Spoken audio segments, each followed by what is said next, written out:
उसको दे दीजिए।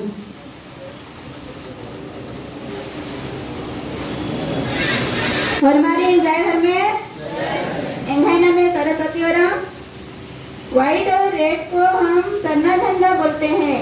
तो व्हाइट किसका प्रतीक है और रेड किसका प्रतीक है? जो हम सोमवार मंगलवार 7 दिन है वो सरना झंडा में भी व्हाइट और रेड मिलकर 7 दिन है। उसका प्रतीक क्या क्या है? बहुत अच्छा सवाल है। तो हम लोगों का जो झंडा है ना, ये सफेद और लाल रंग का इस्तेमाल हम लोग का पुरखा लोग आज से नहीं किया है, शुरू से इस चीज का इस्तेमाल करते रहा है ना।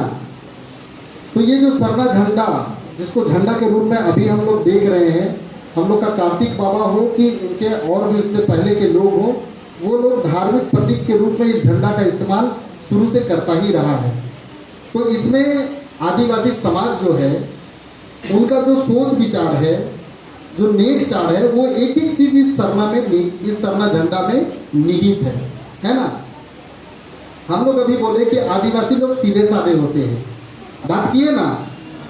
लेकिन जब आदिवासी इस प्रकृति से सीखता है, प्रकृति हम लोग को हर कुछ देता है। हम लोग बोले पत्थर मारने पर भी वो मीठा फल देता है, लेकिन जब प्रकृति के साथ अति हो जाता है तो क्या होता है?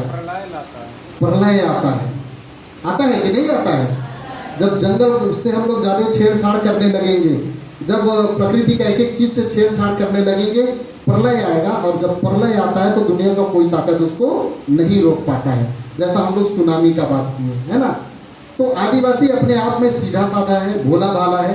तो ये सफ़ेद रंग जो है, एक तरह से हमारा जो सादगी है, जो सीधापन है, उसका भी प्रतीक है।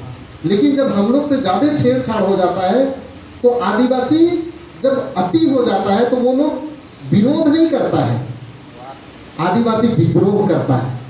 सुने हैं ना, विद्रोह, लड़का विद्रोह, कोल विद्रोह, ये जितना भी है तो आदिवासी विद्रोह करता है।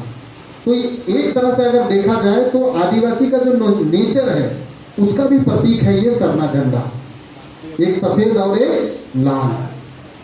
दूसरी बात है कि हम जो लाल और सफेद की बात करते हैं, तो इसको हम लोग जो चालाई और धर्मेश बाबा का हम लोग बात करते हैं, तो इसमें भी इस रंग का इस्तेमाल किया जाता है। सफेद जो है वो धर्मेश का प्रतीक है और लाल जो है वो इस धरती का प्रतीक है ना। तो उस रूप में भी इसका इस्तेमाल किया जाता है। और इसको ये जो झंडा है, इसको ऐसे हम लोग बोलते हैं। तो जो सफेद रंग है वो शांति का प्रतीक है और जो लाल रंग है वो क्रांति का प्रतीक है ना। तो आदिवासी शांत है तो शांत है, लेकिन जब उसको अशांत किया जाता है तो वो फिर क्रांति करता है, विद्रोह करता है ना। तो ये हमारा नेचर है, इस प्रकृति का नेचर है।